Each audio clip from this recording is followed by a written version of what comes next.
8월 11일 주일 아침입니다. 오늘도 주님과 함께 행복하고 강건한 하루 되시길 소원합니다. 찬송가 204장 찬양하겠습니다.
하나님께서 오늘 우리에게 주시는 말씀 열왕기하 22장 1절부터 11절까지의 말씀입니다.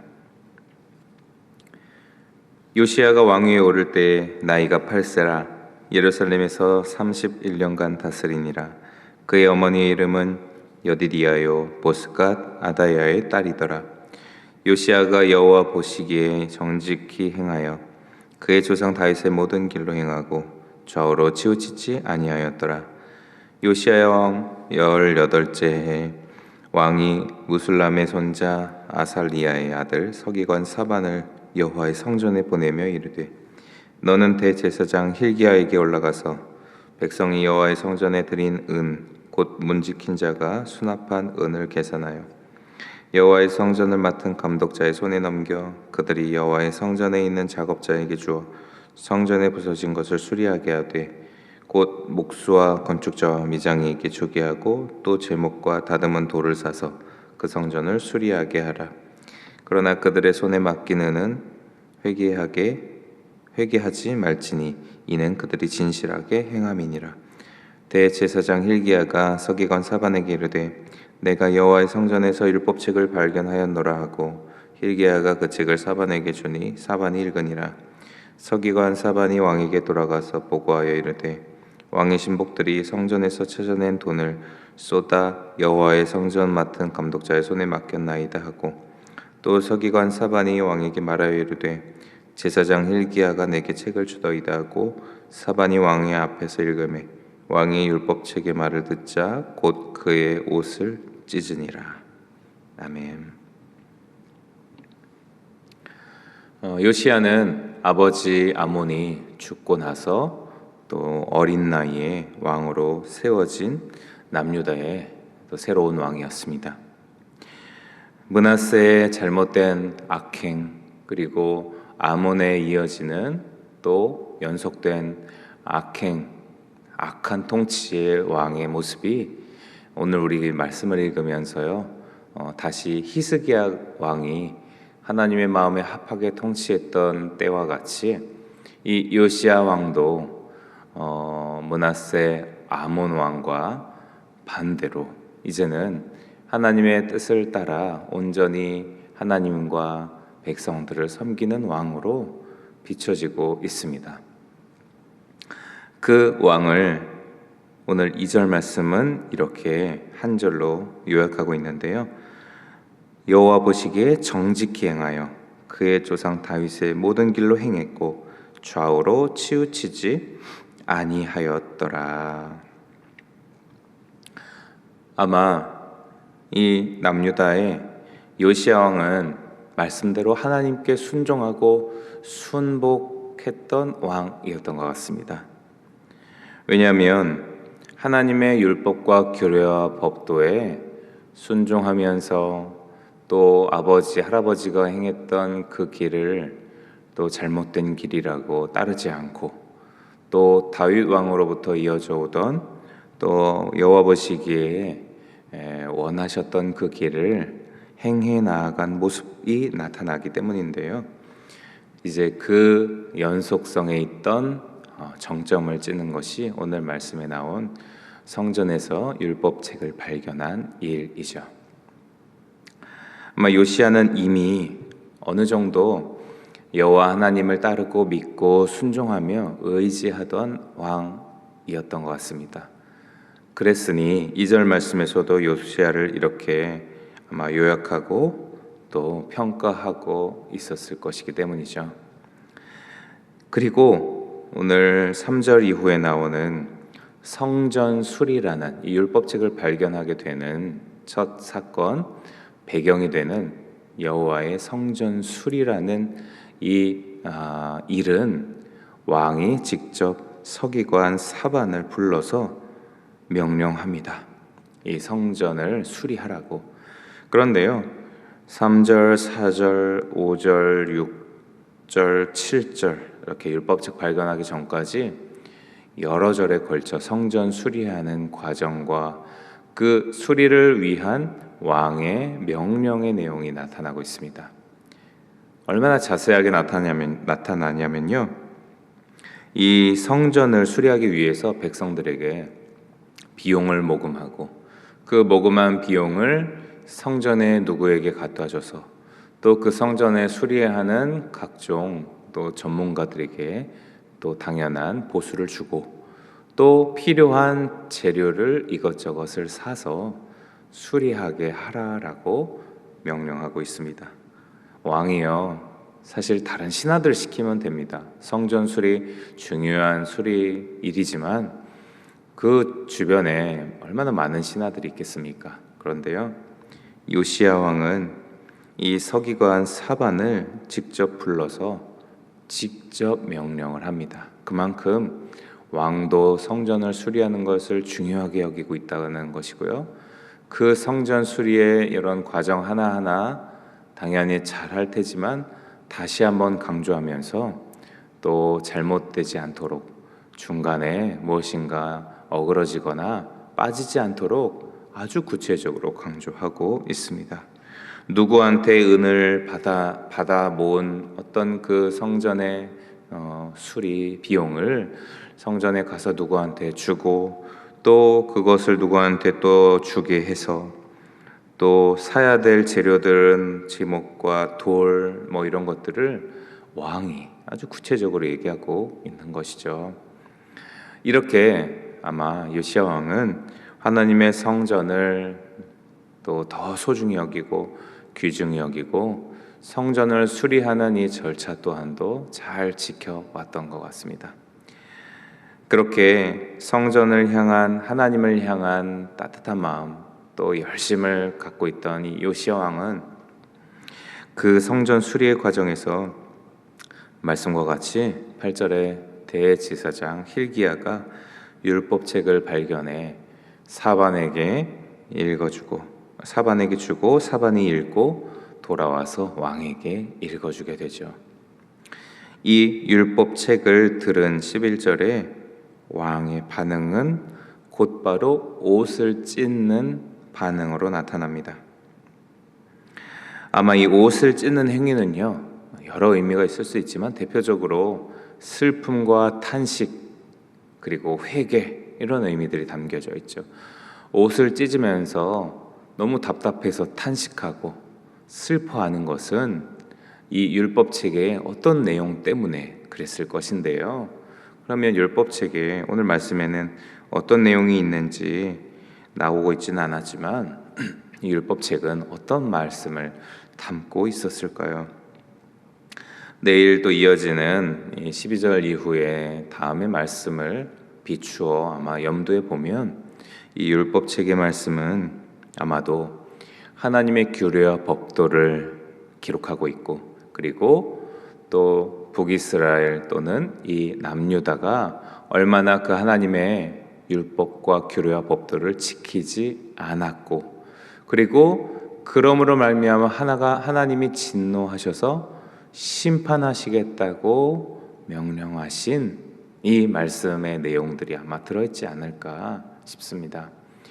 그러니 이 요시야 왕이 그것을 듣자마자 자기는 나름대로 하나님 잘 따랐다고 하나님 보시기에 정직히 그리고 다윗 왕의 길에 잘 행했다고 생각했는데 그렇지 않은 것이었죠.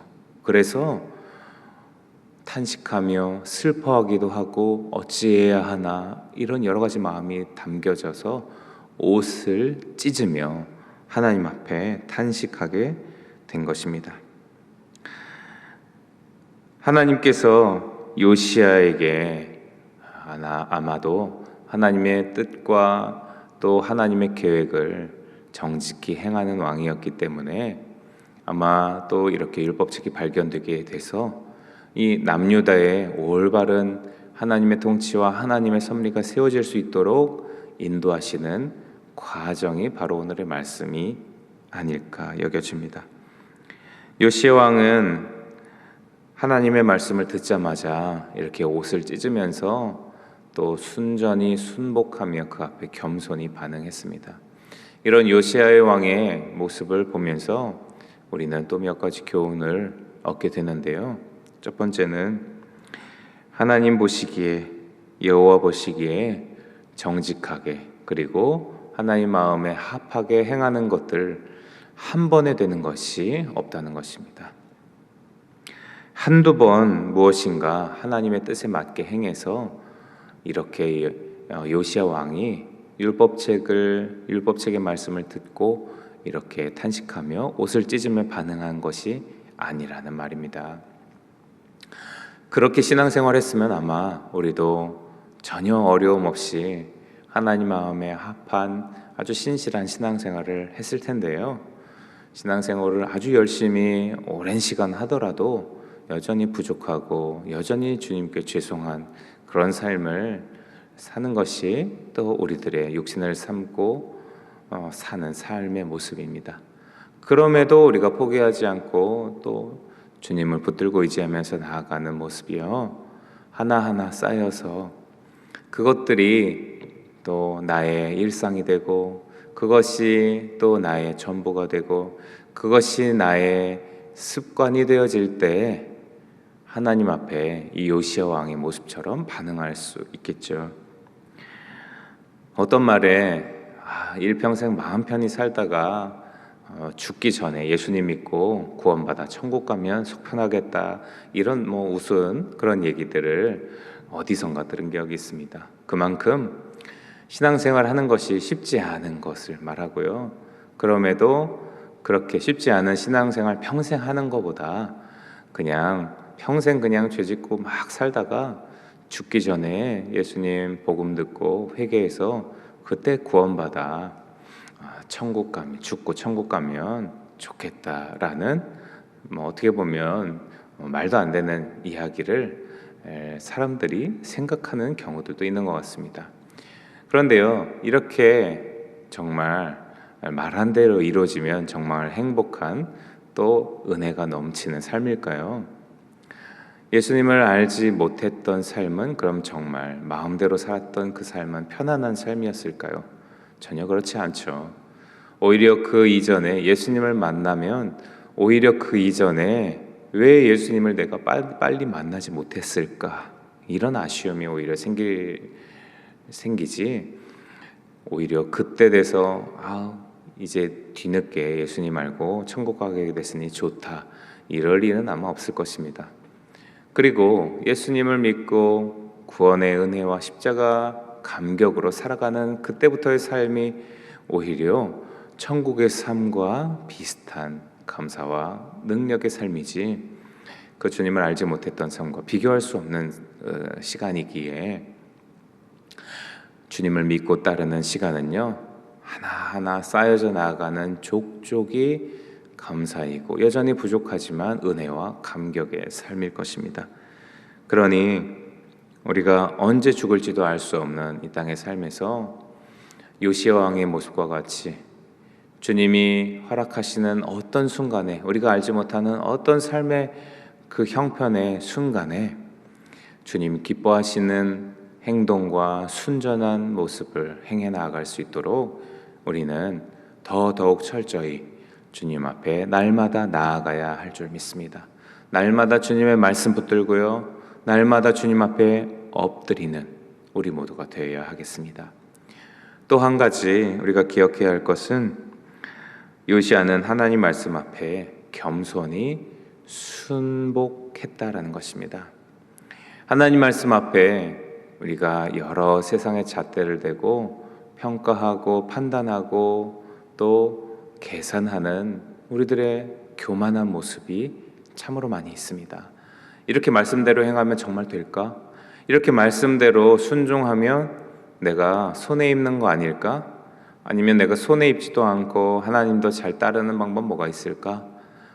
여러 가지 생각들을 합리적으로 이성적으로 판단하고 생각하는 우리들의 모습이 있지만, 또 어떤 경우에는 그런 것이 또 필요한 경우도 있을지 모르겠지만, 근본적으로 주님 말씀 앞에 우리는 온 마음 다해 말씀 전부를 순종하며 겸손히 받아들이고 주님을 신뢰해야 합니다. 그럴 때에요, 오히려 어떻게 지혜롭게 행할지 오히려 주님이 지혜 주시고 인도해 주시고 아이디어를 주시면서 주님이 이끌어 가시죠. 내가 뭔가 해보려고 계속 교만하게 나를 앞세운다면 그 어떤 것도 이루어질 수 없습니다. 어린아이와 같이 예수님은 또 순전해져라라고 말씀하시는데요, 우리가 어린아이와 같이 순전히 주님만 바라보고 순복할 수 있기를 소원합니다. 다른 것 계산하거나 다른 것 여러 잣대를 두고 또 내 사람의 경험과 또 생각으로 판단하려고 하지 말고요, 우리 마음의 중심을 다해 주님 신뢰하면서 주님의 말씀에 순종하려는 마음을 우리가 먼저 품고 그 심령으로 우리의 마음이 가득 채워지기를 소원합니다. 그리고 나서 하나하나 또 주님께 우리가 간구하고 구하면서 또 구체적인 하나하나 것들을 주님이 인도하시는 경험들을 누려가며 주님 앞에 온전히 신뢰하며 주님과 또 깊이 하나가 되는 놀라운 능력의 삶 살기를 축복드립니다. 사랑의 주님, 남유다의 악하고 어두웠던 여러 왕들의 모습을 뒤로하고 요시야 왕의 순전하고 순전한 겸손한 하나님 보시기에 아름다운 신앙의 자세의 모습을 바라보면서 다시 우리도 우리의 모습을 돌아보게 됩니다. 주님 앞에 겸손히 나아가는 어린아이 같은 신앙이 되게 하여 주시옵소서. 주님 앞에 온전히 신뢰하며 주님을 순종하는 그런 온 마음 다해 주님 따르기 원하는 간절한 소망을 품게 하여 주시옵소서. 그렇게 날마다 주님께 나아가고 날마다 주님의 말씀을 붙잡으며 주님을 하루하루 신뢰하는 훈련과 연습이 계속 쌓여져서 어떤 순간에든 주님 신뢰하고 온전히 따르는 것이 자동적으로 나오는, 그래서 우리가 노력하지 않아도 주님 신뢰하는 동행하는 삶이 우리의 일상이 되는 그날까지 더더욱 인도하시는 성령님 따라가게 도와주시옵소서. 그렇게 이 하루도 주님 온전히 신뢰하는 복된 하루 되기를 소원하오며 예수님의 이름으로 기도드립니다. 아멘. 하늘에 계신 우리 아버지, 아버지의 이름을 거룩하게 하시며 아버지의 나라가 오게 하시며 아버지의 뜻이 하늘에서와 같이 땅에서도 이루어지게 하소서. 오늘 우리에게 일용할 양식을 주시고 우리가 우리에게 잘못한 사람을 용서하여 준 것 같이 우리의 죄를 용서하여 주시고 우리를 시험에 빠지지 않게 하시고 악에서 구하소서. 나라와 권능과 영광이 영원히 아버지의 것입니다. 아멘.